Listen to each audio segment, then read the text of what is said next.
मुझे दुख होता अपने समाज के ऊपर। कब जागोगे आप लोग? आपको पता ही नहीं चला पिछले 15 सालों के अंदर 1.5 लाख से ज्यादा सरकारी स्कूल हमारा हिस्सा देने को तैयार नहीं है, हम उसे वोट देने को तैयार नहीं है, दोबारा हम गुलामी स्वीकार करने को तैयार नहीं है, क्योंकि वो लोग हमें गुलाम बनाना चाहते, गुलाम बनते हुए नहीं देखना चाहते।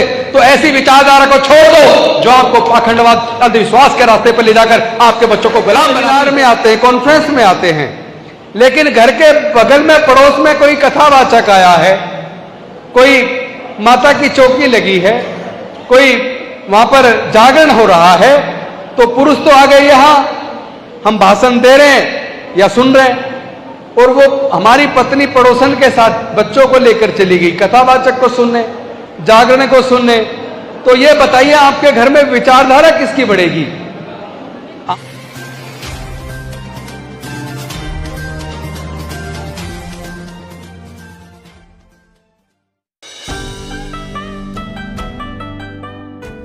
कि भारत में रहने वाले सभी लोग किसी भी जाति धर्म के हों, छोटे हो या बड़े हों, छोटी नौकरी में हो या बड़े नौकरी में हो, मजदूर हो या किसान हो, चपड़ासी हो या अफसर हो, सबको समान वोट का अधिकार मिलेगा। 1 मैन 1 वोट, 1 वोट 1 वैल्यू। लेकिन अगर बाबा साहब इस बात को नहीं मनवाते और संविधान सभा के सदस्यों की बात को मान लेते, तो भारत में केवल 5% लोगों को वोट देने का अधिकार मिलता, और वो सरकार को 5% लोग चुनते, फिर सरकारें केवल 5% लोगों के लिए काम करती, फिर आपका कोई जज, engineer, doctor, collector, scientist, professor न बनता, फिर आपका कोई MP, MLA और मंत्री भी नहीं बनता, मुख्यमंत्री भी नहीं बनता, राष्ट्रपति भी नहीं बनता, चीफ जस्टिस भी नहीं बनता। आज और हम और आप जो भी कुछ बन पाए हैं, वो जो डॉक्टर बाबा साहब अम्बेडकर का संकल्प है, जो उनका जो आंदोलन है, उनके आंदोलन की वजह से बन पाए, और उनकी आंदोलन की वजह से जो हमारे लोग आगे आके इस आंदोलन को आगे लेकर चले। क्योंकि डॉक्टर बाबा साहब अम्बेडकर के बाद रामस्वरूप वर्मा जी, कर्पूरी ठाकुर जी, ललित सिंह यादव जी, बाद की पीढ़ी भी है, लालू यादव जी भी हैं, और भी लोग हैं जो इस लड़ाई को लड़ रहे हैं। हमें अपनी इस लड़ाई को लड़ने वाली जो बहुजन विचारधारा है, जो बहुजन विचारधारा को लेकर चलेगा, हमें नारा देना चाहिए, जो बहुजन की बात करेगा वो भारत पे राज करेगा। जो जमीन सरकारी है वो जमीन हमारी है, जिसकी जितनी संख्या भारी उसकी उतनी हिस्सेदारी, और जो हिस्सेदारी देने को तैयार नहीं है, जो जातिगत जनगणना करने को तैयार नहीं है, जो हमारे लोगों को उनकी जनसंख्या के हिसाब से देश के सारे संसाधनों में, जंगल जमीन में, सारे पदों पर, हर जगह जो हिस्सा देने को तैयार नहीं है, हम उसको वोट देने को तैयार नहीं है। जो हमें हमारा हिस्सा देने को तैयार नहीं है, हम उसे वोट देने को तैयार नहीं है, दोबारा हम गुलामी स्वीकार करने को तैयार नहीं है, क्योंकि वो लोग हमें गुलाम बनाना चाहते हैं। उन लोगों ने बहुत बड़ी साजिश कर दी है। वो लोग समझ गए कि ये जो बहुजन समाज के लोग हैं, दलित, पिछड़े, आदिवासी, इनके पास बोलने की ताकत कहां से आ गई? आज ये अपना हक मानने लगे हैं, आज ये कहने लगे 100 में 90 शोषित हैं, हमें 90% हमारा भाग है, हमें चाहिए। ये बोलने की ताकत इन बेजुबान गूंगे बहरों में कहां से आ गई? उन्होंने इस पर चिंतन किया तो उनको समझ आया कि डॉक्टर बाबा साहब अम्बेडकर ने इनके पढ़ने के रास्ते खोल दिए और रिजर्वेशन की व्यवस्था करके इनके नौकरी के रास्ते खोल दिए। तो ये बोलने की ताकत पढ़ने की वजह से आई, नौकरी की वजह से आई, जेब में थोड़ा पैसा आने लगा। जब पैसा आता तो सामर्थ्य आता है, सामर्थ्य आता तो बोलने की ताकत आती है। वैसे भी पढ़ने से ज्ञान बढ़ता है, और जो जिस पर ज्ञान होता है वो कभी चुप नहीं रह सकता, गलत बात के खिलाफ आवाज बुलंद करता है। और पढ़ लिख कर भी अगर वो अपनी आवाज बुलंद नहीं करता, वो तो वैसे भी अनपढ़ों के समान है। तो उन्होंने सोचा इसका मतलब इनके पास जो बोलने की ताकत आई है वो नौकरियों की वजह से आई है, वो पढ़ने की वजह से आई है।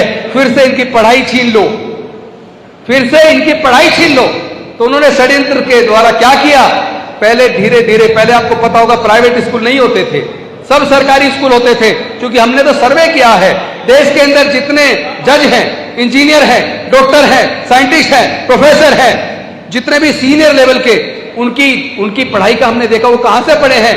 तो आपको जान के ताजुब होगा, 98% सीनियर जजेस, senior doctor, senior engineer, senior scientist, senior professor, senior bureaucrat 98% सरकारी स्कूलों से पढ़े हैं।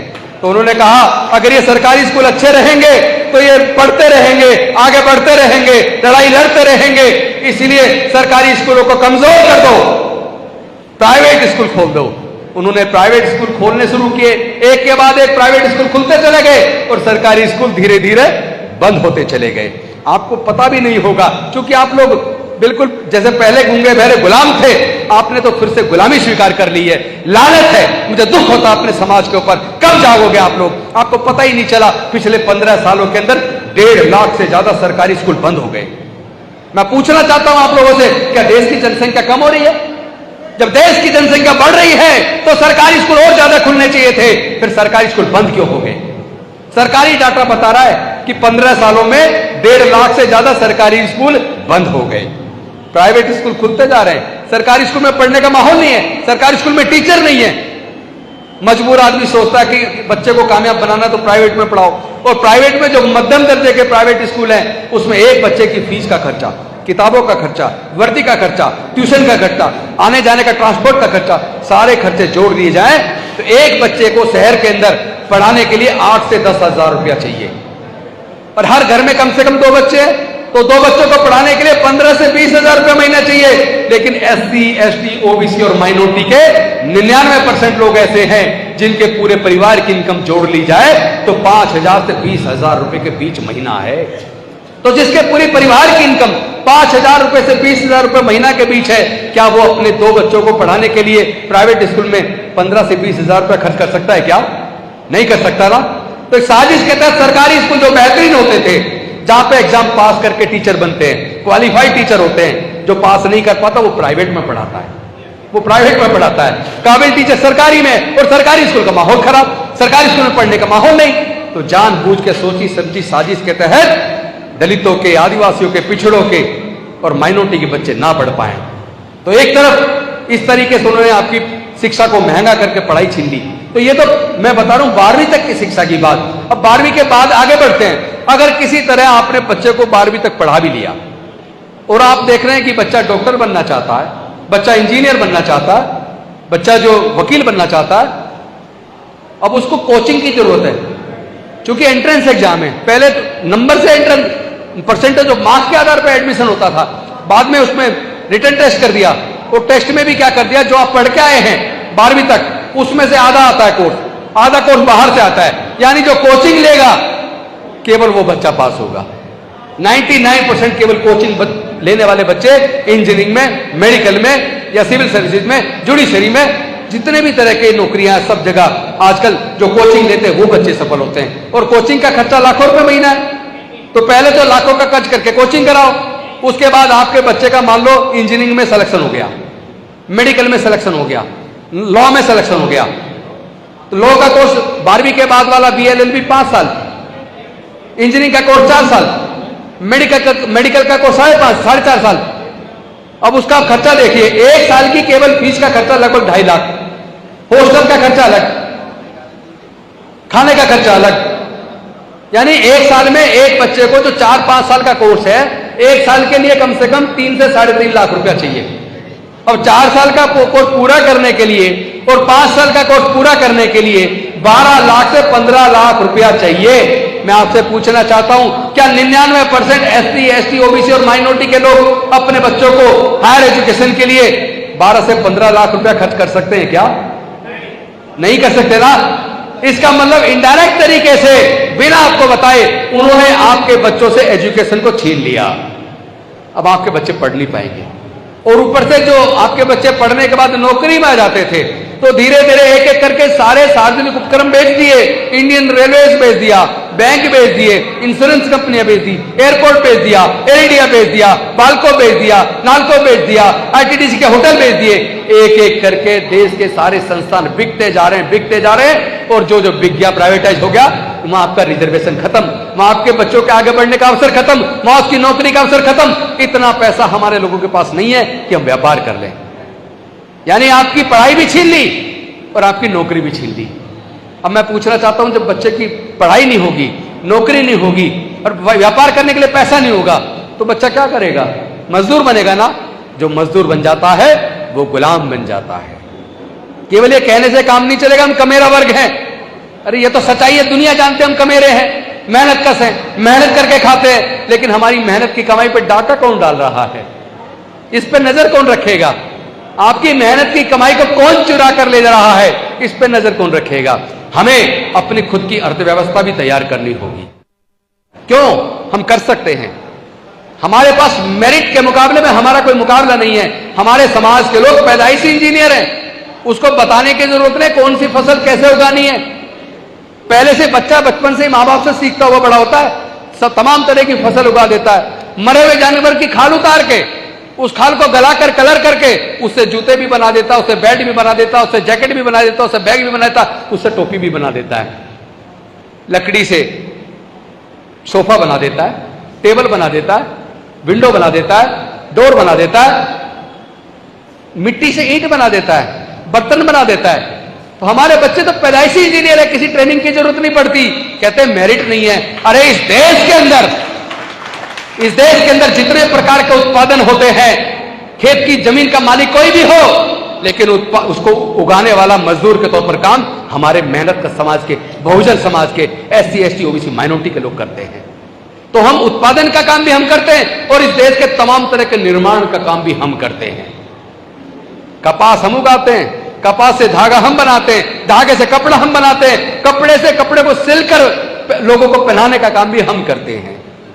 देश के अंदर जितने भी रोड बन रहे हैं, फ्लाईओवर बन रहे हैं, स्कूल बन रहे हैं, अस्पताल बन रहे हैं, कौन बना रहा है? मालिक कोई भी हो, मजदूर के तौर पर हमारे समाज के लोग निर्माण का काम कर रहे हैं। कहते हैं कि हम दलित के हाथ का खाना नहीं खाएंगे, इनके हाथ के छूने से अपवित्र हो जाते हैं, अछूत हो जाते हैं। अरे मैं पूछना चाहता हूं, जिस मंदिर में जाकर आप पूजा करते हो, जिस पत्थर की आप पूजा कर रहे हो, पत्थर को तराशने का काम, उसकी मूर्ति बनाने का काम हमारे समाज के लोग करते हैं, शिल्पकार लोग करते हैं। और जब उस मूर्ति को मंदिर में स्थापित कर दिया जाता है तो कहते हो शूद्र है, अछूत है, भगवान अपवित्र हो जाएंगे, मंदिर में घुसने देख बाहर निकल। पहली बात तो हमें वहां जाने की जरूरत नहीं, जहां अपमान हो वहां जाना बंद कर दो, स्वाभिमानी बनो और पहले इस बात पर गर्व करो कि हम लोग देश में जितने तरह का उत्पादन, जितने तरह का निर्माण होता है हम करते हैं। अगर इतना ही अपवित्र हो जाते हो, इतनी परेशानी है, तो उन स्कूलों में और अस्पतालों में इलाज करना बंद करो, बच्चों को पढ़ाना बंद करो, उन कॉलेज में पढ़ाना बंद करो, क्योंकि सारी इमारतें मजदूर के तौर पर कोई ना कोई अछूत, दलित, पिछड़ा, आदिवासी ये बना रहा है। तो फिर अपने बच्चों को स्कूल मत भेजो, कॉलेज मत भेजो, अस्पताल मत भेजो, मंदिर मत भेजो, ये इन रोडों पे मत चलिए, क्योंकि ये सब कुछ तो निर्माण हमारे लोग कर रहे हैं ना। तो सारा हम अपवित्र कर चुके भाई, फिर क्यों चलते हो? उन अस्पतालों में क्यों जाते हो? उन स्कूलों में क्यों जाते हो? उन कॉलेजों में बच्चों क्यों पढ़ाते हो? वो सातिर लोग वो जानते हैं, वो जानते हैं लेकिन मानते नहीं। क्यों?